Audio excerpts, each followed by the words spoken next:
you would go back to, Willie, one of the slides that was showing only 22% are falling within plus or minus 10%. Yes. And then the majority are gonna be higher levels of whatever. Yeah. Cannabinoid or Yeah. cannabinoid, whatever. The CBD, yeah. So, I think I know the answer, but do we know, if at all, what behavioral effects will occur with the 87.6% that are, or 76, whatever, that are falling way above the level that it's indicating on the package? Like, what happens when you go from what it's saying to all the way down to the extreme and outlier? Yeah, no, it's a great question. So here we were looking at CBD, Right. which is not necessarily psychoactive. However, if you think about some of FDA's concerns that were presented in terms of male reproductive effects, liver effects, what concentrations, this gets to this, right? So consumers may be making choices and looking at the label and getting the wrong concentrations. So there could be impacts. I just don't know. And policy considerations on what should transpire.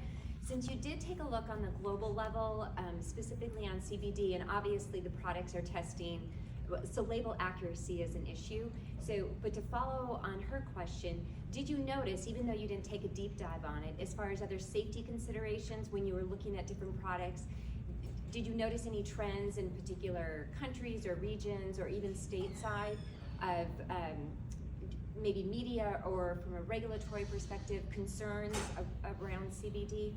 I mean, you had mentioned some health impact that may happen, and that is to be determined. But did you detect any other trends, even though it's not reported here?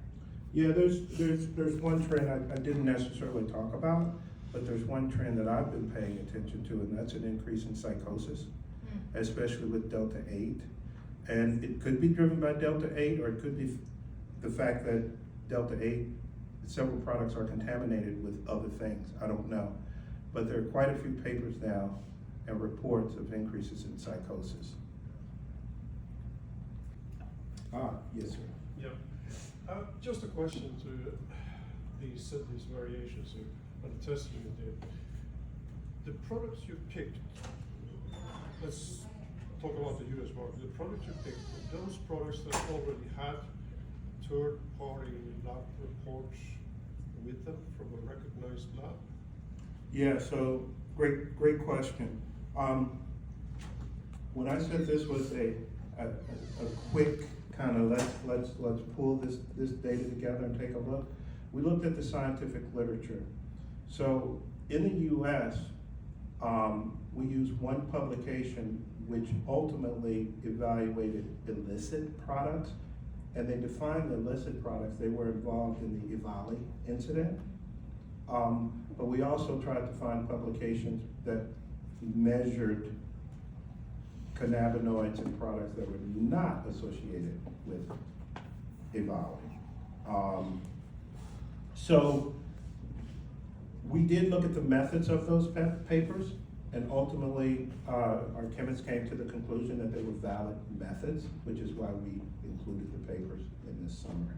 And we're trying to publish this as well. All right, so this is a review. That there may be a link with Delta 8 and psychosis. Thinking about confounding variables and how variables can be related to each other. I wonder, is it because people, not all of them, but is there a tendency for some people to use Delta 8 who would otherwise use actual pharmaceutical drugs to deal with anxiety, depression, other kinds of psychological disorders, and are instead using Delta 8? And so is it almost like a comorbidity issue, or more to come? But that's kind of pretty crazy to say, not you, but publications saying that there's a possible linear relationship there. So clearly this is your area, absolutely. So I'll be careful what I say here. In essence, I should just agree with your comment. No, I haven't read the articles, you have. No, I know. Yeah, the articles are very interesting. You know, they say that people that are borderline and using these products may tip the scale. I'll share a personal experience. You know, when I thought that we were gonna start consulting in this area, I just went to the store and bought some products and decided I was gonna try some products. That night, I was extremely paranoid and so I didn't try those. It was a weird experience. Now, it could have been the specific product, could have been contaminated, but I don't wanna take the risk until they're regulated and there's some regulations and manufacturing practices put in place. So I will not use those products again.